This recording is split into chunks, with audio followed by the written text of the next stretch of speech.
If a document is leaked, you're not actually allowed to talk about that kind of stuff. Activist groups around the world are calling for a boycott of Chevron right now due to their investment. Maybe some pollutants did enter the river. To be honest, a lot of my stream kind of thinks you guys are the worst. Brent, is this on the record? Just to be clear, is this going to be on the record, this whole interaction? If you guys don't know, I did a lot of coverage over Chevron's involvement with TwitchCon as the main sponsor of TwitchCon. I started a petition. It's gotten like 750 votes on Twitch's website, and I don't know how, but Chevron reached out to me last week and wanted to set up an interview to come on to the stream and kind of give their side of it all, I guess. So in 40 minutes, we're gonna have some spokespeople from Chevron on the stream. And we're going to talk to them and ask them to explain their crimes against humanity. It's so weird. I can't believe this is my life. Can we get a little leak of the questions? I mean, I want to know why they chose to partner with Twitch and TwitchCon and stuff like that. Why did they choose to come on my stream? That's a big one. Okay, I'm going to say Steven Dozinger was arrested and kept in prison and house arrest for years for fighting against your actions in Ecuador. Do you think that's an acceptable way to treat lawyers who challenge you? Am I in danger? I kind of want to ask that. Am I in danger for having this conversation? How will you deal with deflections? I mean, I'm going to get answers to what I'm asking, okay? That's my main thing. Do we know if these are Twitch-specific Chevron reps or just Chevron reps in general? Oh, so it's actually going to be Chevron's general counsel. And guys, don't laugh, but his name is kind of funny. But guys, please be serious about it, okay? His name's Michael Bonner. But it looks like it's spelled like boner. I don't know. Don't laugh at it. Don't be weird. We don't want to lose it just because of something stupid like that, for real. Guys, they're watching now. Stop. Okay, so this was this is an interview that I wanted to watch because it was a management fail. So let's see how this journalist pins him down and gets him. Bob, take me back to Saturday when you arrived here. What was your reaction as you came face to face with the magnitude of this disaster? Let's see, we came up on Saturday.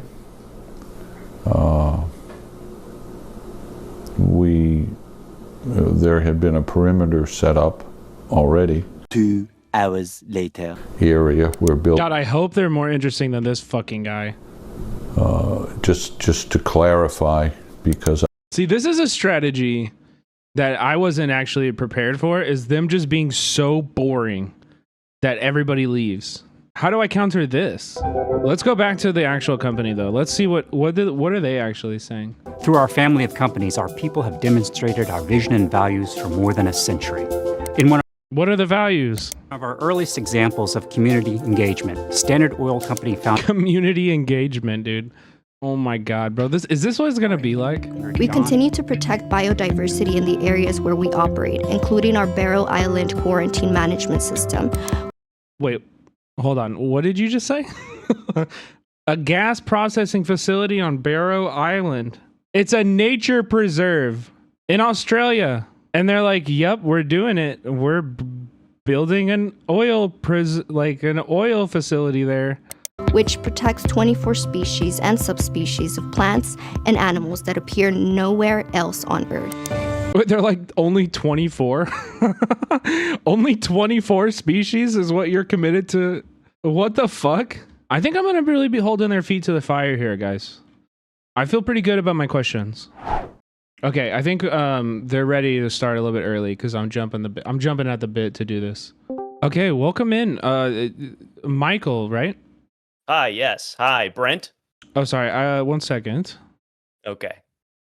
You Great. know how this goes with audio issues and stuff. Oh, right? sure. No, yeah, my assistant spent probably the better half of today trying to get this set up for me, and I've actually got some associates joining me who weren't able to get their cameras figured out, but they'll hopefully be able to join us on audio. So thanks so much for having us.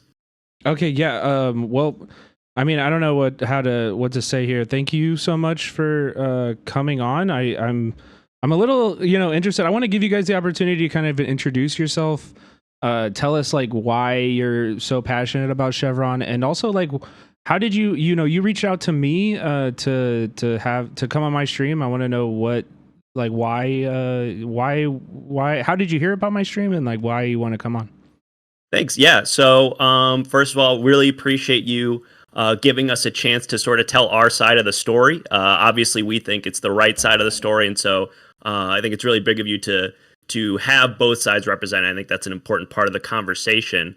Your stream actually with the extremists that you spoke with at TwitchCon, that was actually passed up through our PR department, and so it made it up to my desk, and some of the higher ups thought that it was important that we sort of speak on that and give our version of the truth. And so just as a quick introduction, my name's Michael Bonner. I'm general counsel and sort of lead up the partnerships program at Chevron. So the Twitch partnership and some of our other partnerships, I sort of take things from the legal side, and then I'm joined with some of my associates here who I'm hoping are connected via audio, who will be able to jump on. Hey, Michael. Hey, yes. Hi, Michael. Hi. This is hi. I'm Jake Ellenbogen. I head up special projects at the publicity team at Chevron. Okay. Yes. This is Jake. He's sort of welcome in PR, and then I'm hoping we had one of my other associates. Yes, hi, I'm Dr. Megan Mind. Megan, welcome thank in. you. Okay, great. I was worried Welcome that in, Megan Megan. wasn't be able to join us. Yeah, sorry about that. Welcome in, Megan, and Jake. Thank you both for joining us here too. Thank you. Megan, it sounds quite loud on your end. Is there, is this a good time for you? Yeah, sorry, I'm at I was a consultant on a major motion picture recently, and we're having kind of a celebration for how big the reception has been right now. So, apologies, I'm kind of double dipping right now. Yeah, I understand. You guys are busy over there, I'm sure. Yeah, a lot of people don't realize Chevron's actually a major supporter of the arts, and so Chevron does invest and is a contributor to a lot of Hollywood's biggest projects, most of the Marvel movies, that new robot movie that just came out, and of course Megalopolis. Yeah, I'm at the wrap party for Megalopolis right now. A lot of people think that Mr. Coppola financed that entirely on his own, but in truth, Chevron played a big role in that. Wow, I had no idea. I will add that to the list of kind of. I'm gonna consider that like just a harm on the world. I did see that movie, and it was pretty. Thank you so much. We can't take credit for the creative elements. We just helped out on the financial side. So I hope we aren't associated with any negative connotations about the creative stuff. That's all, Francis. Gotcha. Okay. Yeah. So I just wanted to jump in here and just kind of start the interview. I don't know if how much research you did onto my stream or my audience or anything, but to be honest, a lot of my stream kind of thinks you guys are the worst. You're doing a lot of harm in the world. So a lot of my questions are kind of going to be asking you to answer for specific things that have kind of just gone wrong with your business practices over the last century, I will say. So let's start off, just like get it off the table real quick. In the 60s until about the 90s, Chevron dumped billions of gallons of pollutants into the Amazon River, and a lot of crude oil was also, millions of barrels of crude oil were dumped into the Amazon. Do you have any plans to clean that up or to compensate the people affected by it? Sure. Well, I can jump in on this, and then I'm sure Megan's going to want to talk about this as coming at it from sort of a scientific angle. But I guess where I'd like to start is sort of from a legal perspective. I know a wise man once said, no man steps in the same river twice, for he is not the same man, and it is not the same river. And that's sort of a philosophy that we take here at Chevron, is that the thing about rivers, as opposed to a body of water like a lake, is that water's moving, right? So when these, and I will use quotations, pollutants, but chemical products are being distributed into a body of water like a river that is in motion, obviously those chemicals aren't staying in one particular place for very long. And so that has been a sort of part of the story that I feel like a lot of people don't think about, is that, when you go in the Amazon River, if there's a particle of harmful pollutants, that particle's only touching you maybe for a second before it's traveling down the river. And so a perspective that I like to take is, like maybe some pollutants did enter the river, but they weren't. Each individual pollutant wasn't in the river for very long because obviously a river moves water from one location to another. That's an interesting answer, and I'm not gonna lie.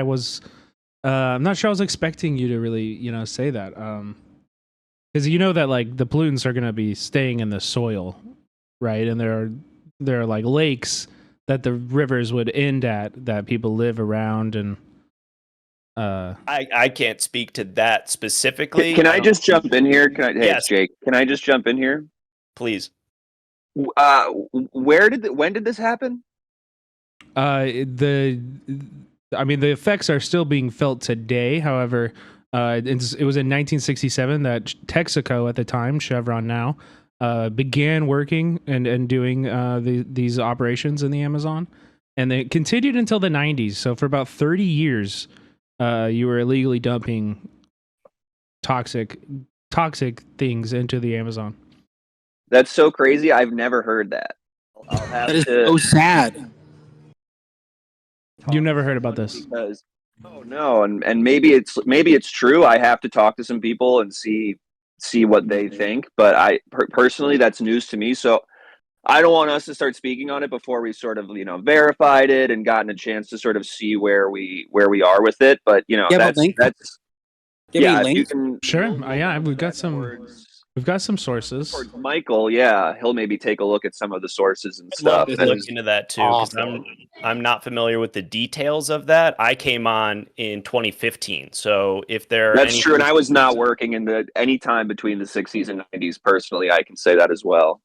Understood. Okay, so it's really like would you say that Chevron is like willing to maybe right those wrongs now that we got this new group in here, or? Yeah, we're always trying to do something good. Yeah, our whole thing is like, let's do something good. Okay. All right. I have it tattooed on my wrist. This is kind of an older motto of ours, but it's let's just do it and be legends. Yes, and we actually do have that. We try to have that up in the office. We've got sort of like a whiteboard when we were passing that in the office, sometimes we take a look at that and try to remember, do something epic today. And that's been a big motivator for us for the past couple of years since the pandemic, when things were a little bit sad. We very interesting work as an office, and we did some team building exercises off of that. Okay. I'd also like to say that I'm off the hook for the 1960s thing. I was born in 2007. Okay. All right. Okay. Well, these are very interesting and very revealing answers, I think. So thank you guys. We're going to stay on Ecuador for just a little bit longer. So there was a human rights lawyer named Steven Donziger who tried to hold Chevron to account about these, environmental disasters in Ecuador. And Chevron responded by having a judge arrest him and put him on house arrest for many years. He's been disbarred.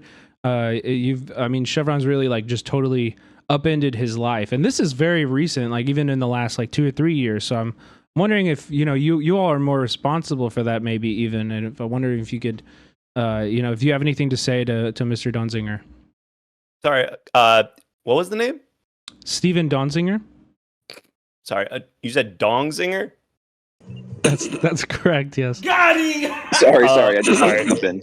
Sorry. Let me. I have Jake here. Sorry, it's yeah. I can only say, and I don't want to speak too much into the specifics of this, and I don't think Michael's really, because Michael's still sort of in some ongoing procedures around that. I don't know if he's allowed to speak too much around it, but I can just say that I don't know if have you ever been in a relationship? Yeah, I'm in a 10-year relationship right now. Okay, have you ever ended, or have you ever been in a relationship that ended? Of course.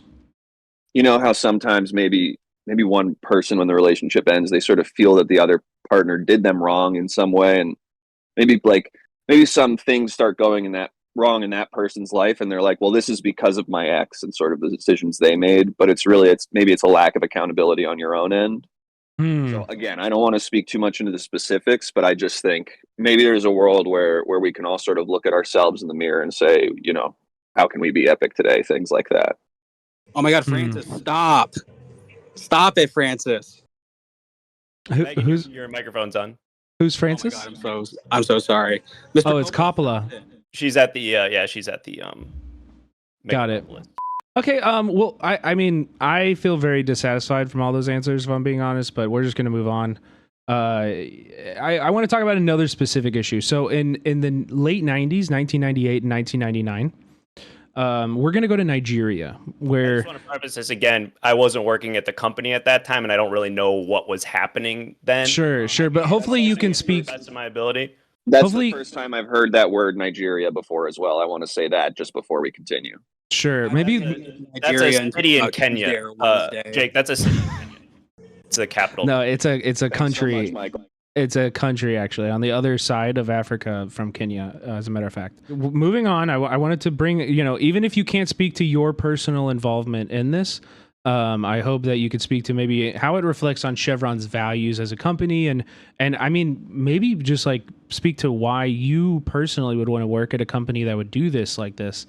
So in 1998, Nigerian protesters are protesting oil facilities in their homes and very nearby where they are living, and Chevron actually flew in military police and paramilitaries that ended with the death of 2 protesters outside of these facilities. U.S. judges have said that Nigerians are within their rights to sue, and lawsuits are ongoing even to this day, even though this happened in the late 90s. And I just wonder if you have anything to say about that. How does like murdering protesters fit into Chevron's mission statement or core values? Well, I'll just start us off here. Obviously, as we mentioned earlier, Chevron's core values are about being good and being epic. And I mean, I'll be the first to say murder is not epic. Okay. So if that is true, what you're saying, it doesn't sound very epic. It said that you mentioned that Chevron called in the police, which I hope we did, because obviously when a situation starts to get to a place where things are getting a little chaotic, it's always good to involve the police. And I've always said that and felt that. It sounded like it was getting bad, so I'm glad someone did something, Yeah, so see... I'm sort of willing to break from the team here on this, because I have sort of mixed feelings on this. As someone sort of in the publicity department, they don't want us to say anything that sort of kind of goes one way or another on the police. So I'll just say for my own end, it's a tragedy that those militant people were flown in on our planes. And I only wish some other, a different group of people were flown in on those planes that would have done it right. Whether that's the IDF, whether that's Hezbollah, wherever you stand on that. Okay, it's funny that you should mention that, actually, because my next question is revolving around that. So I'm not sure if you're aware or not, but activist groups around the world are calling for a boycott of Chevron right now. Due to their investment. Yes, it's very, very real. I'm sure it's... Sorry, is that true? Yep, it's very true. There's many international activist organizations due to your investment and owning of... Sorry, I gotta get in the Slack for a second. You said international? Yep, that's right. Okay. Can you... And here's the reason. Make sure you put this in the Slack as well. It's because Chevron owns the largest gas fields in historic Palestine and has been actively supporting Israel from the beginning of the genocide and throughout the apartheid and occupation. However, I also wanted to bring this up because I was doing some preliminary research today, and I found some leaked embassy cables from the U.S. Embassy that show that you're also trying to break UN sanctions to invest in Iran. And I just wanted to, ask how it feels, and is there any difficulties in playing both sides of such a devastating conflict for civilians on the ends of both ends? Well, I just want to jump in here as general counsel, sort of head up the legal side of things. If a document is leaked, you're not actually allowed to talk about that kind of stuff. So I just want to jump on that. I want to put that fire out right now. If you saw a document that was leaked, that's actually kind of against the rules to talk about something like that. I don't know if it's true. It's probably not if it's leaked. We don't know where that information is coming from.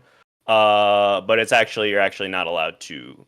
Well, I mean, we do know where the information is coming from. It's coming from the U.S. Embassy in Tehran, which your company was going through to circumvent the sanctions. If I could speak broadly on this, because I don't want to I can't comment on leaks because that's not allowed. But if I could speak broadly, I would just say what's going on is sort of heartbreaking. We all sort of feel that. And I don't know how familiar you are with the notion of sort of a economic uniparty that dominates the world through sort of maybe like a hegemonic complex system of buying and trading that just sort of creates a general serfdom around sort of a class of corporations. But for us, we really see that as sort of a path forward where in that world there is no, we're not in the oil fields of Palestine and supporting Israel or whatever. We're all sort of in the same one store, even you could think of it as one world. And that's kind of what's epic about it, is that when it's one world, you don't have to really worry about like, what is Israel? What is Palestine? What is America? It's kind of like all one cool, sort of like epic thing. And then if anything bad happens within it, it's like, they'll figure it out. It's like they're working it out. Who's they? I like to think of Israel as Tomorrowland and Palestine as Adventureland. You know what I mean? Okay, like the Disney parks. Right. Another great company that we really respect and work in conjunction with. Okay. Okay. Well, I'm not gonna lie. I've been in support of this boycott. I think most people should stop buying your products. Are you willing to change anything in order to reach these boycotters who could actually affect your bottom line? It's an interesting question because obviously the goal here, besides being epic, which is number one, and that's kind of like a driving force, when we get to the office, it's, number one, how can we be epic, and everything else sort of grows from that. Number two is how can we benefit the shareholders? And oftentimes we find that those two goals sort of intersect. It's sort of they dovetail nicely. And so I guess if I were to approach it from those sort of philosophical axioms of let's be epic, let's benefit the shareholders, I guess a strategy position from our end would be how can we stop this boycott either by, I guess, like a PR campaign to try to help those people understand that what Chevron's doing actually is epic. And I don't know if you were at TwitchCon, but we had a pretty interesting setup there where there was actually a whole booth on the floor, and there was a fun car. There's a car that you can take a picture with. It was like a car kind of like from video games. So, because that's what we were like, okay, Twitch, what is Twitch? We just had, and again, I'm not in marketing, but I thought this was really cool that they had this idea of like, well, what are some things that are in video games? Well, cars are in video games. So what if we sort of took what's thematically interesting and sort of accessible about Chevron, gas goes into cars, and then what are some things that you might find in a video game? Well, cars are sometimes in video games. And so we're like, all right, well, how can we marry these ideas in a fun, sort of interesting way? And the PR guys cooked up this crazy idea of like, what if there was a car at the TwitchCon where all the video game guys were?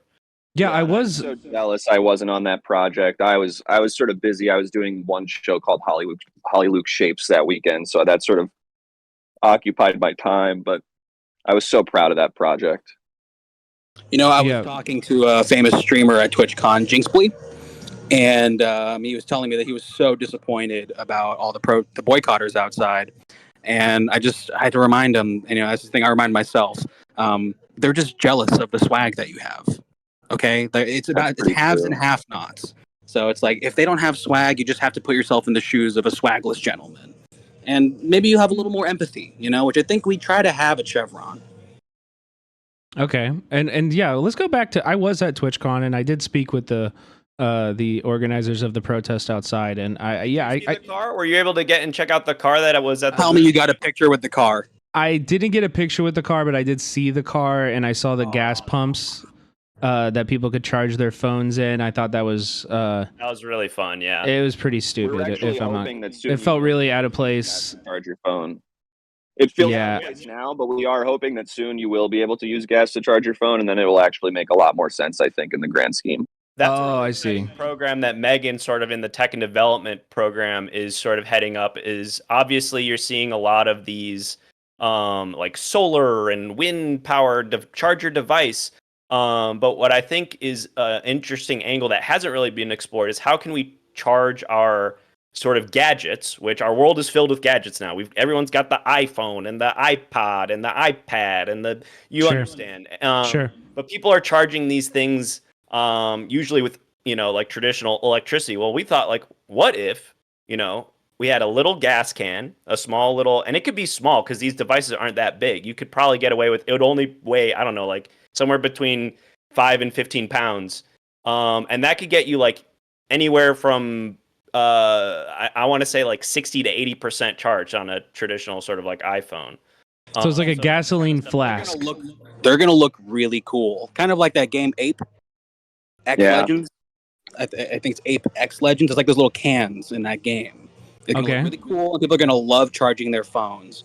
Yeah, Rodney had the idea because he was sitting in his car, parked with the radio playing, the AC blasted, reading a book with his window rolled down and charging his phone. And he was sort of like, wow, it's sort of like my phone's being charged by the gasoline right now. And it sort of sparked an idea in his head of like, maybe I don't need to have my car on with all that other stuff going on.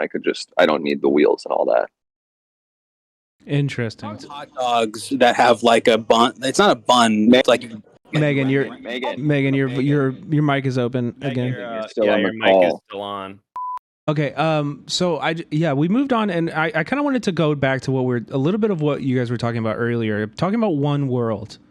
That this idea that everybody in the world is really we're all just human. We have one, we're one species, one world, right? I love that.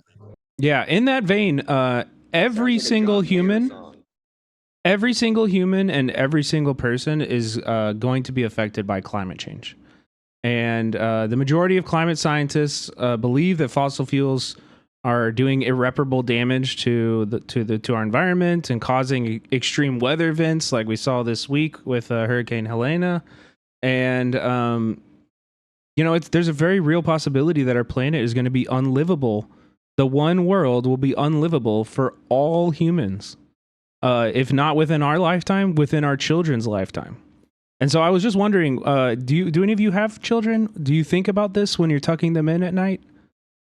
I don't have children right now, but I think about, kind of like what if, it could happen kind of whenever. So I'm a kid at heart personally, but also my maid has 3 children that I feel like I'm kind of like the second mother to.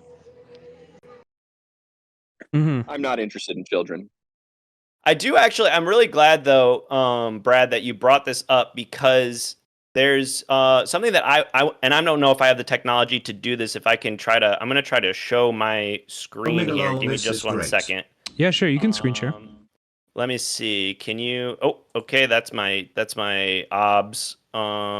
Give me one second. It's about a legendary architect who has an idea of a new way. Megan. Why would you be explaining the movie at the movie? Didn't they see it too? Okay, I'm going to try to go ahead and share my screen again. Sorry about that. Okay, can you see my screen? Sorry, hold on. This is the wrong tab. Are you able to see my screen? Yes, I can I can see that, yeah. Okay, and then... Here, let me make it bigger so that the audience can also see. Hold on here. It's flipped for some reason on my end. It looks great on mine, so if it's flipped, don't worry. I can read everything. You have the wrong tab open, Mike. We can read everything here. Hold on, I'm trying to flip it. Is it the right way on your end?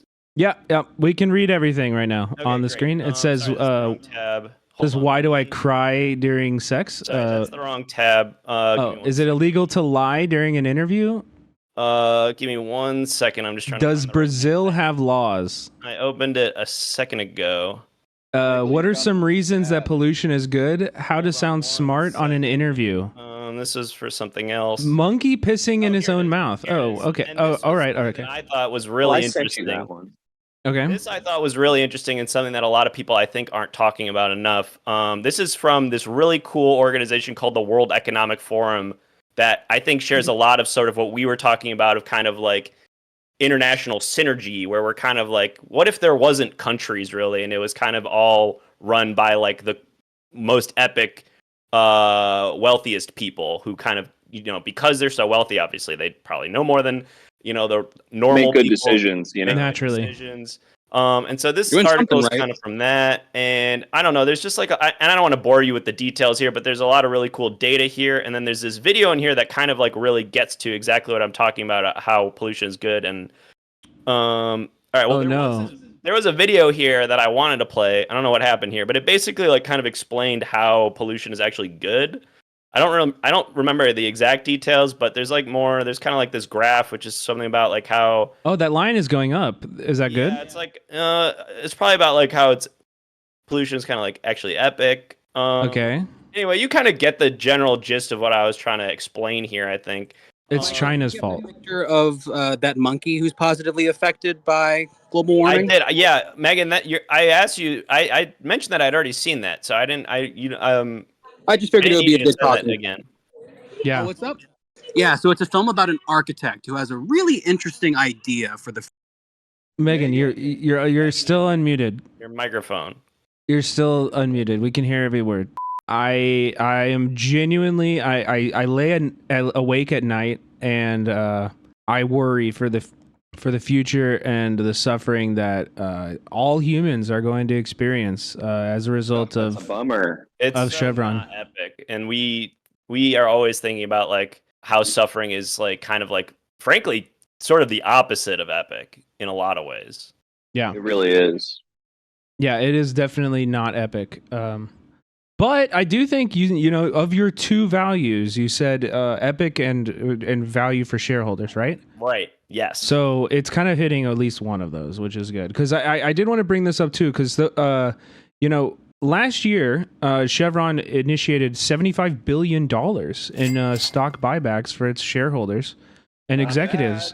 Pretty That's good, quite a lot right? of money. Good. Thank you. That's quite a lot of money. So just based on everything we've talked about tonight, all of the things that Chevron is responsible for, do you really think that's the best way to be spending your profits? Well, let's try to run it back a little bit. I don't know if you were fully paying attention, because it really, like, at the end of the day, it kind of goes back to what I mentioned earlier, which are two sort of fundamental values here at Chevron. Let's be epic, okay? And check. I think that's pretty epic to make that much money for shareholders. And did you catch that last part for the shareholders?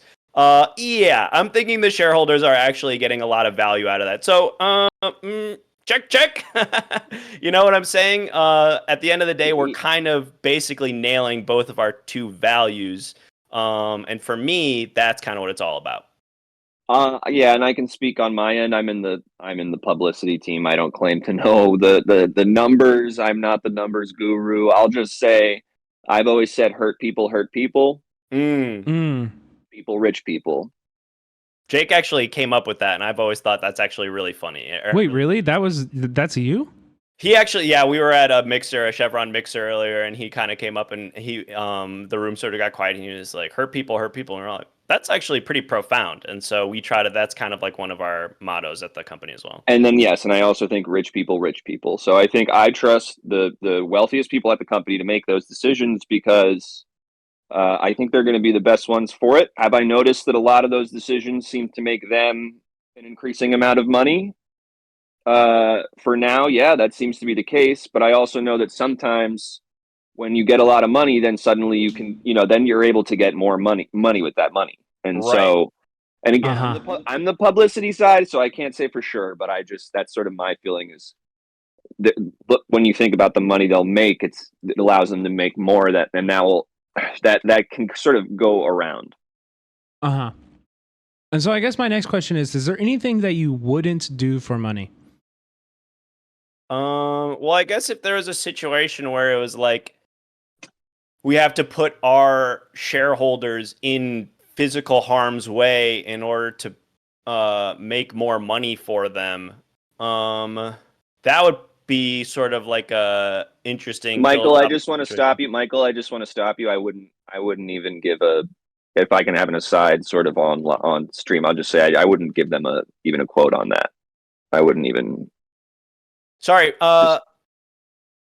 Brent, is this on the record? Just to be clear, is this going to be on the record, this whole interaction?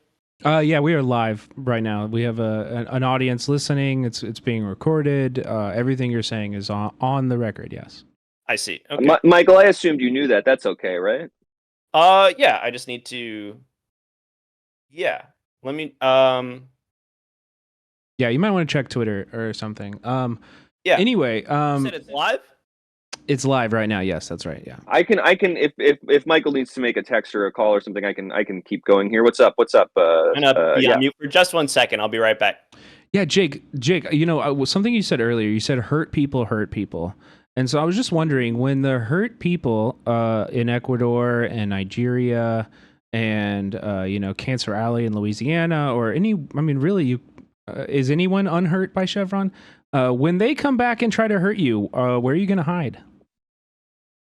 First of all, I just want to say a lot of places are not hurt by Chevron, whether that's Azerbaijan, whether that's Israel, whether that's Iran, whether that's Angola.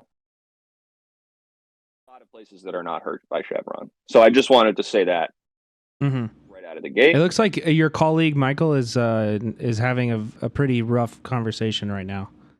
He went off video. Yeah, I don't know what's going on there. I'm not an X's and O's person. I'm not the legals and I'm not the numbers. You know what I mean? So I'm sort of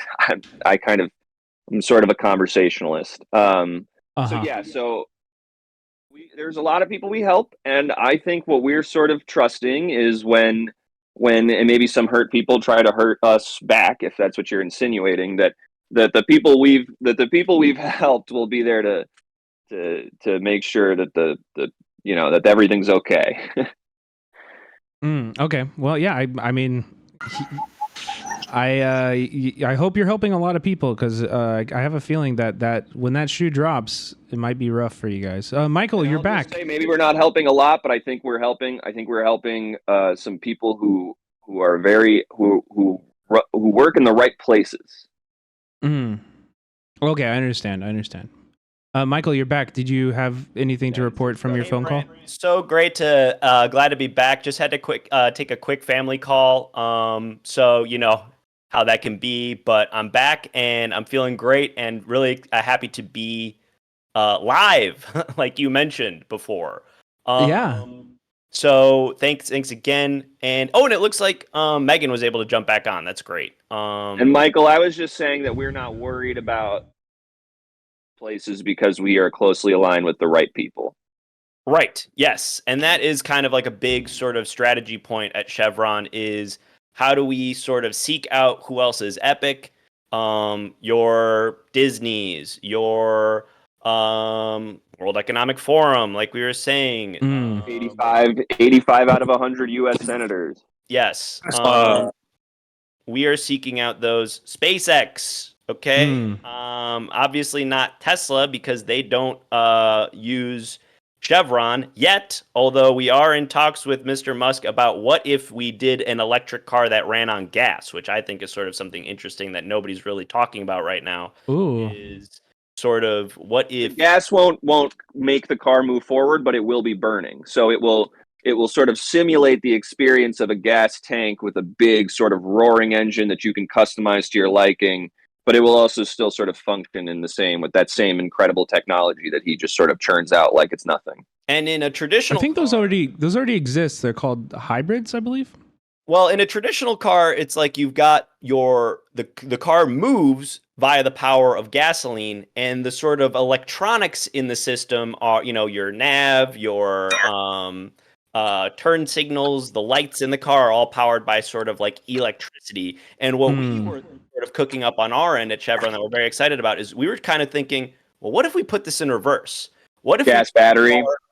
Yep. What if we took a car that runs on electricity? It moves with electricity, but your sort of like dashboard screens, your lights, your turn signals, those are all powered by gasoline. And sort of it's kind of like the reverse, which is sort of interesting. Got it. Okay. Well, I think this was very illuminating for everybody. I really appreciate you guys coming on here. It was honestly very brave of you. I think coming onto a platform. I mean, my name on Twitch is Cinemarxism, so I think you must have known that this wasn't going to be an easy conversation. But I just got that And I still don't. Yeah. It's like I thought your interests were cinema and sexism. I wasn't really sure what the. Yeah, a lot of people also think like cinema and like RX, like prescriptionism. You know what I mean? That's like yeah, movies about doctors. I thought this was about you were like really into movies about doctors. Yeah, no, it's political and anti-capitalist in nature. So, yeah, I think on pills. Yeah, I think you might be a little bit upset with like any clips. Hey Jake, sorry, I don't mean to cut you off, Brent. Jake, it sounds like you're watching something. In knowing that you are not alone. What's up? Difficulty with It erections. sounds like your microphone might be on, Jake. Usually no Like cause. it sounds like you might be watching something. Ongoing issues. No, sorry, I have my headphones in and I've tricked it out so that the video I'm watching you can't hear. Hi, yeah, we'll take a bacon, egg, cheese McGriddle. Megan, we can hear you too. A large Diet Coke Megan, with your no mic. balls. You got in the car? Oh my god. Sorry, I'm a little hungry.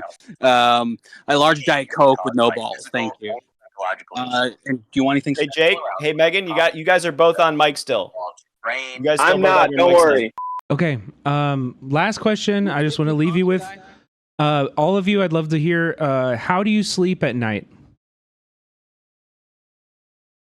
I've got a water bed, which is actually really kind of I think a lot of people sort of forgot about those. And to me, it's actually a lot of fun because you can sort of heat the water or make the water cooler. And what's really cool is that I have actually filled mine with Chevron Techron, which the associate who I purchased it from said that was sort of a serious fire hazard. But I was like, well, what cooler way to sort of support my company than to literally sleep on it every night. That's how I can know that I'm having, and I have been having really interesting dreams since I started doing that. Some sort of like really sort of fascinating dreams where I'm like kind of you know what, I probably shouldn't actually, now that you're mentioning that this is live, I probably shouldn't delve into the details of my dreams, but it's actually been really interesting.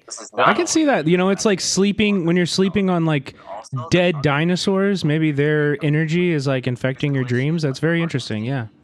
That's so cute. Love that. Hey Jake. High blood pressure. Yeah. Jake, we can still hear your I can I don't know what's going on with your headphones. I can hear it.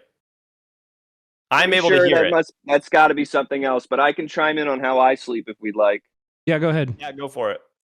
Well, okay, so I'll just speak to my own experience, obviously, but I'll say, and this is not a representation of the Chevron Corporation. I'm just sort of trying to be candid with you. That is a PR strategy where we open up to you a little bit to humanize ourselves. So, I sort of have found an ends justifies the means mentality that sort of blankets everything I do under my own personal journey. And everything that will go into that personal journey, I can attribute the bad things to sort of unfortunate outcomes and the good things to sort of my own will, right? And I think for a lot of people, they think we're all sort of in this together and we're all trying to just sort of get through life and be joyful with each other. I think for me, I sort of see this as a survival game in which you're trying to accumulate the most resources to survive as long as possible. And so for me personally, I'm just trying to position myself to accumulate the resources requisite to survive as long and fruitfully as possible. And if you're sort of caught in that, it's so unfortunate. And when I have moments that maybe spring up around that, there's so much medicine now that they've created, and especially when you're sort of in an elite class of income, you get a certain tier of medicine, and so I think I've been able to sleep pretty soundly for the most part, with some small side effects. Usually, the hardest part of diagnosing erectile dysfunction. And Megan, are you there? Would you like to answer? I would love to know how you sleep at night. But once you talk to your doctor. Yeah, I'm here.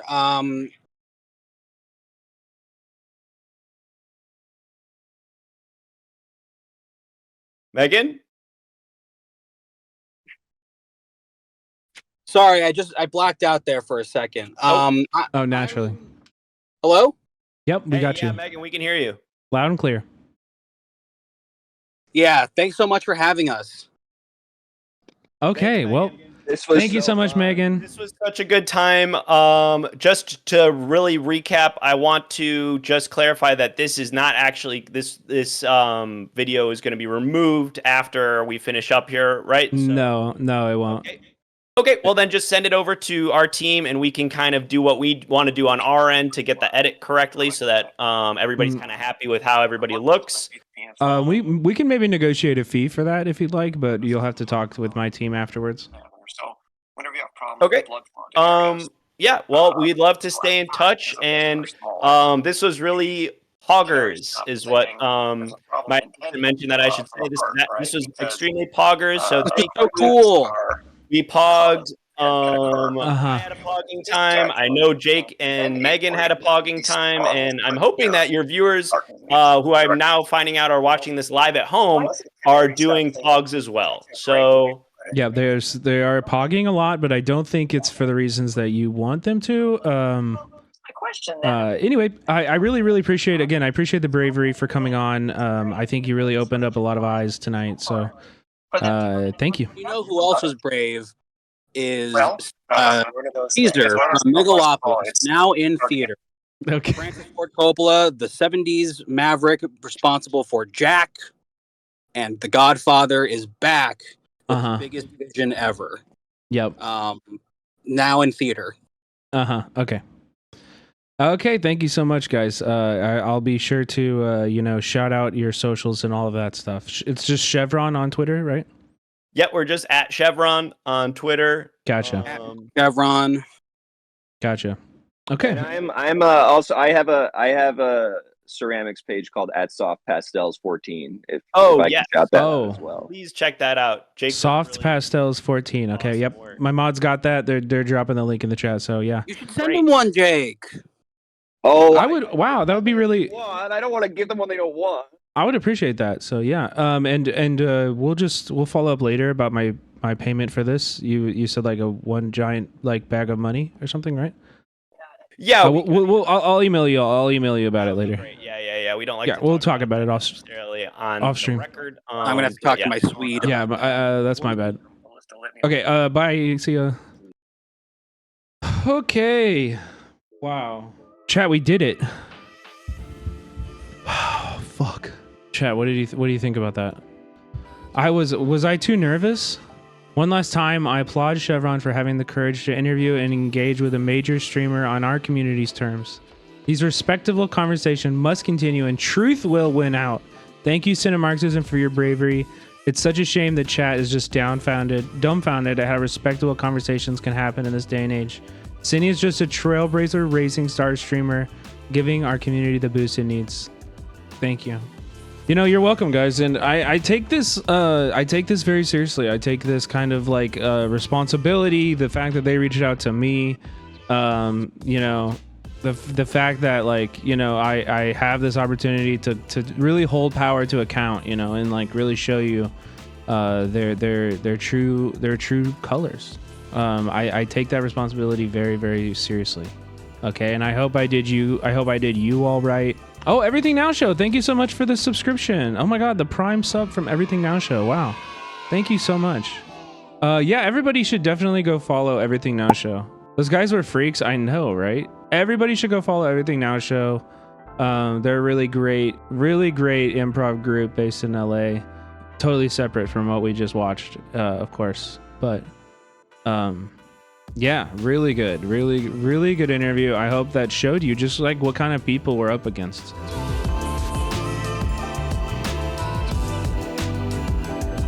Our whole thing is like, let's do something good.